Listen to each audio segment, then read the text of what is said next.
Okay. Sip of the little crunk. Boom! After my co-founder and I teamed up and were on the grind for about 9 months, there was one thing that we did that took our business completely to the next level, out of idea stage, concept, no real bones, to an actual business that was developing a product and raised capital.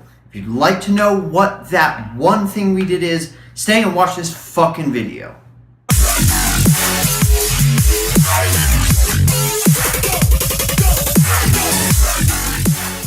Okay, so the one super important thing that we did that created this clickbaity as fuck title was we created and formed what's called an advisory board.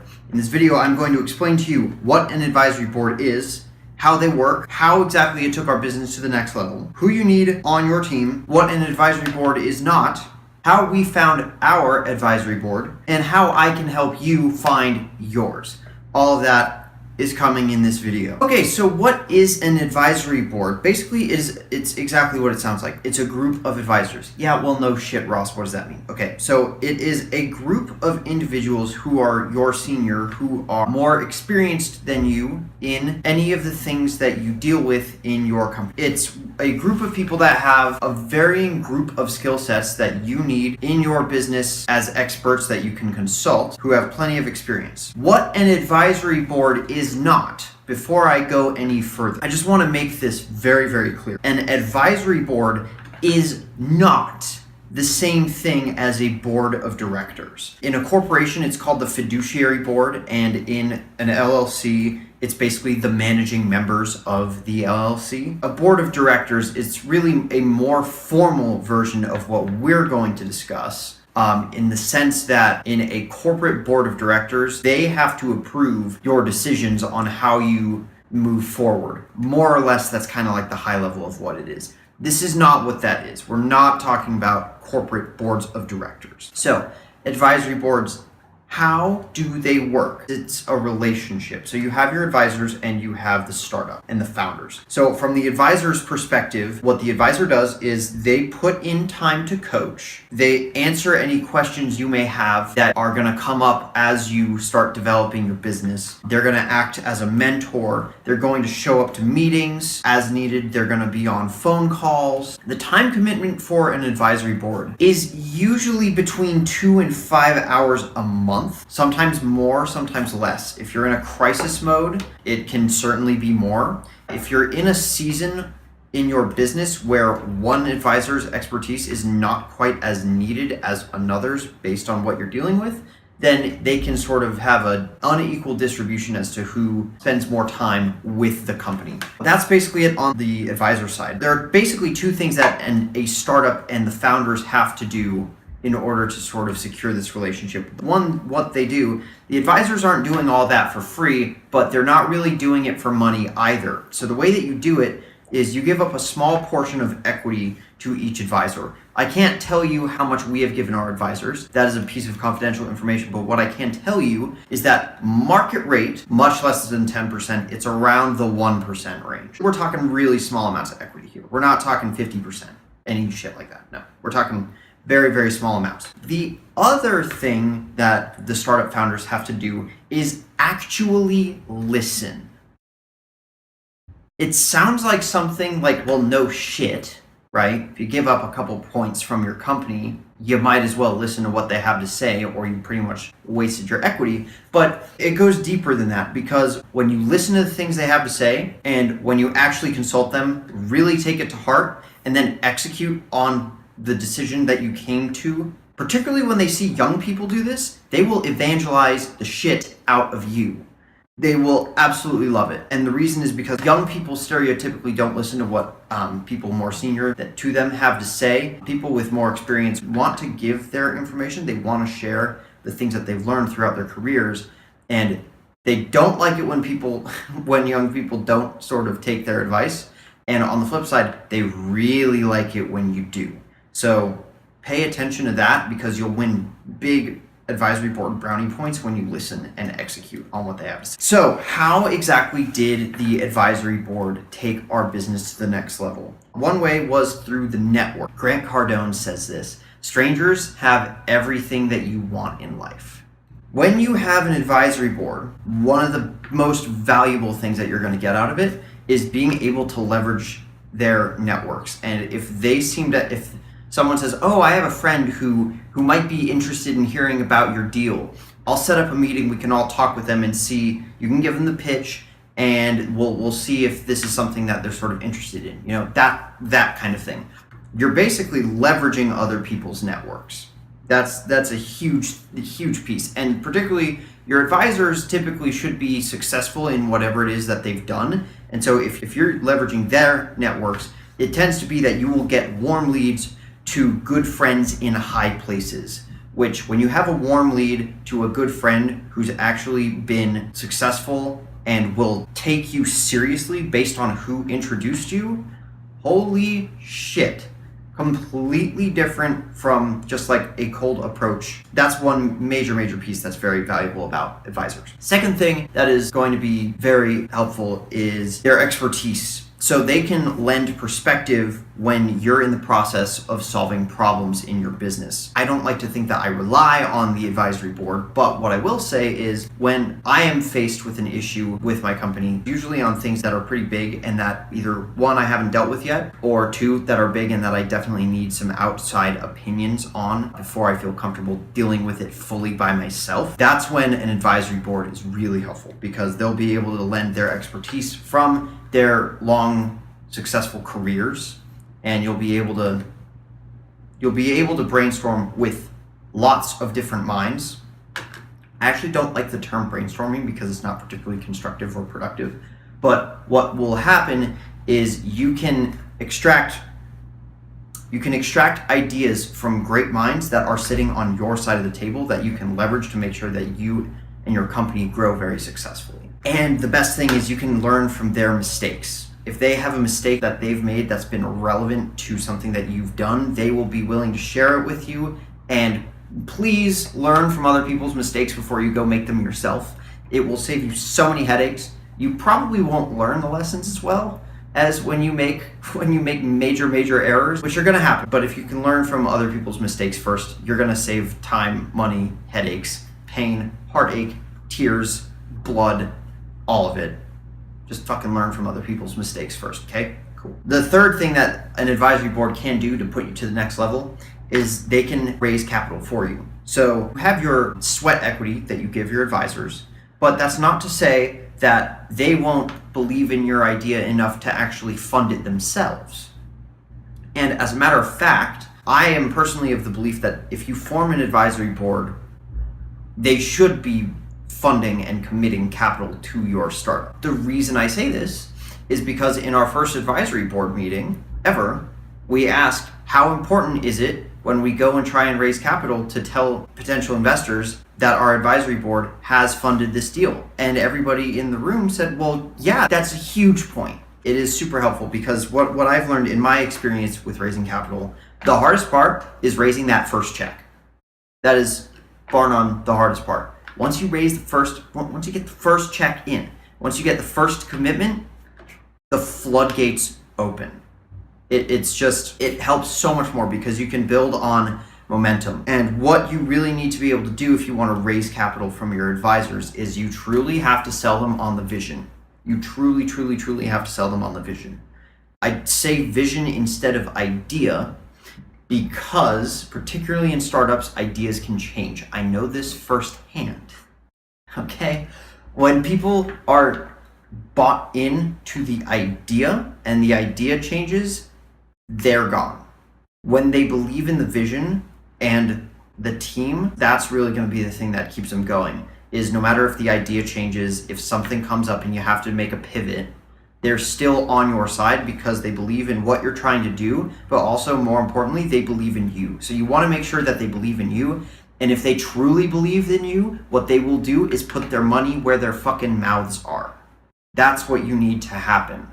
That is exactly what you need to happen. Because then you can say when you go and pitch to other investors who are likely in your advisory board's network, by the way, what then happens is you pitch and say, then you get to the fundraising part. Okay, how much money have you raised? Oh, we've raised X. And oh, by the way, our advisory board has fully subscribed, meaning everybody in the advisory board has funded the deal. If you can bring that to the table, that's completely different. It shows that you have a team of people who are committed to your vision, who are fully on board, and whoever you're pitching doesn't have to take the risk on being the first to actually jump in. And if you can mitigate that risk, that's really going to help. So, who do you need on your team? You need experts in a couple different things. One, it's going to be very helpful if you have experts in your field. If you're going to go do a healthcare startup, it would behoove you to have somebody who's been a healthcare executive on your advisory board, right? And then the other thing that's helpful on your advisory board is you're going to want a variety of expertise in not necessarily just like your field, but the operations that your business are going to have to go through, the processes that your business is going to have to go through. So for example, if you're going to be in the big data field at all, if you have the ability to track and analyze and sell data, you're going to want somebody, or it could be very helpful to you to have somebody on your team who has experience with that. If you plan to raise capital, how much easier would it be if you had a former investment banker on your team who can help you figure out deal structure, who to pitch to, how to make your pitch, how to close deals, how to go through all that shit, right? These are just examples of things that might be helpful to have on your team. I obviously don't know the needs of your startup, but a lot of them have kind of like roughly the same sorts of things that they have to go through. Like a lot of companies need to raise money. It's the nature of tech startups. It would probably help you if you had an expert on your side. And then the other thing that you're going to want, the third thing, by the way, I'm not sponsored by them. Like, I just think this shit tastes good.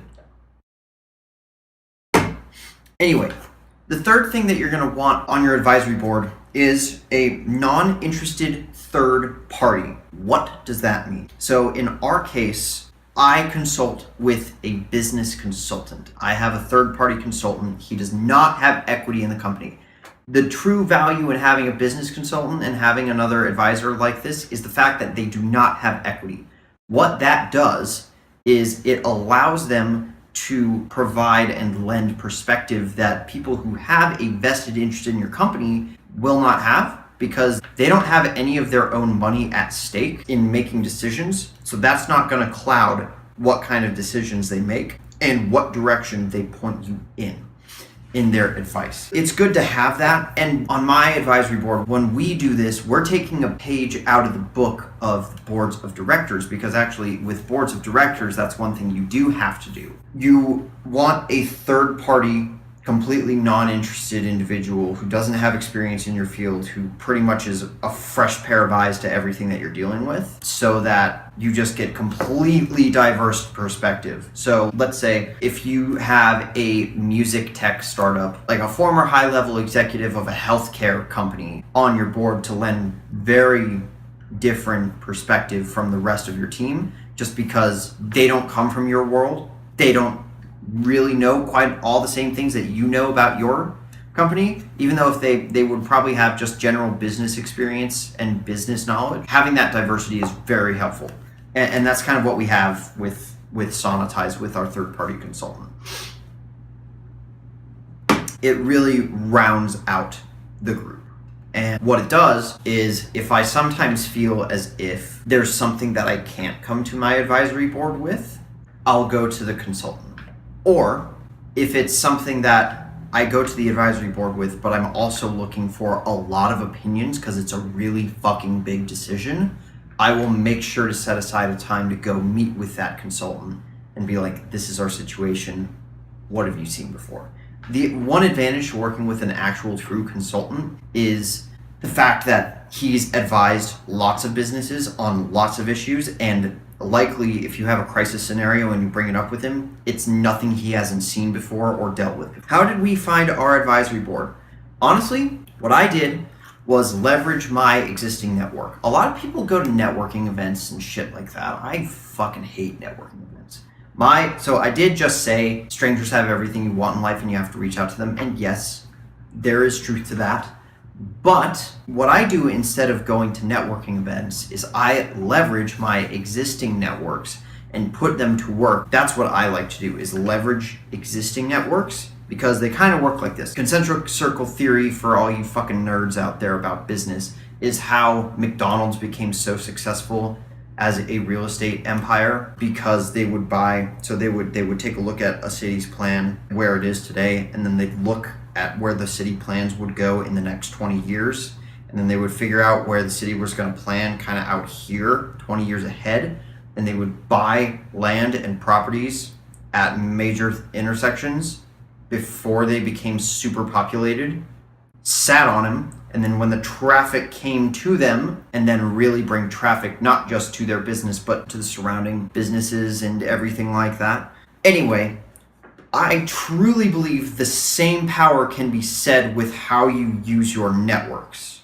So that's the strategy that I take, is instead of going and getting a new network and meeting tons and tons of new people all the time, I start with people that I know, that I like, that I trust, and I will leverage their networks and get introductions from them, and then be able to go in with warm leads to good friends in high places. That's been my approach. That is how we found ours. That's not necessarily how you have to find yours. I've heard success stories of people who have literally done cold emails to some of the greatest minds in Silicon Valley and have formed advisory boards literally off of cold emails because they have the balls to reach out. So, hey, if you want something, go fucking reach for it. The only thing that someone can tell you is no.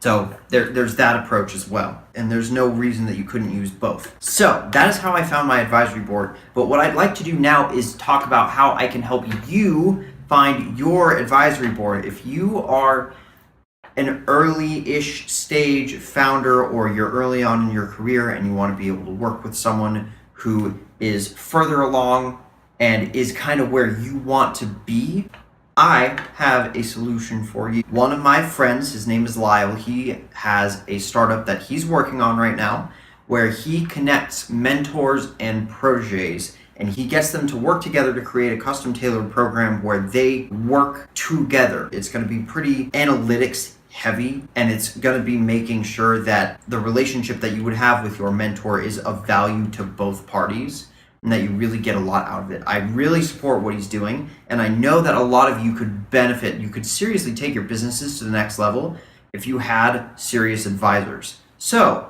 if you want to get access to advisors, get me on my Snapchat, let me know that you want to work with an advisor, and I'll set you up with my friend Lyle, and we'll get it going. If you enjoyed this video, hit that like button. Actually, don't hit that like button. Fucking smash that like button. If you have any sort of questions, if there's something that I can help you with in your business, please leave a comment down below. I want to engage. I want to learn about what kinds of problems you guys are facing so I can help create videos to help you move further on your path. And then thirdly, if you could press that subscribe button if you found this valuable, and click on that bell to make sure that you're always getting those notifications when I'm pumping out these new videos. That way you're not missing out on anything. But if you want to really not miss out on anything, then you'd be following me on my Snapchat, because it'll be me giving success advice talks, telling you about what I'm doing on the go as my day is going, live, or pretty damn close to live. You being a creepy ass motherfucker back there in the background. But yeah, guys, that's been the video. If you enjoyed, hit me up. Peace, bitches! Watch the world burn.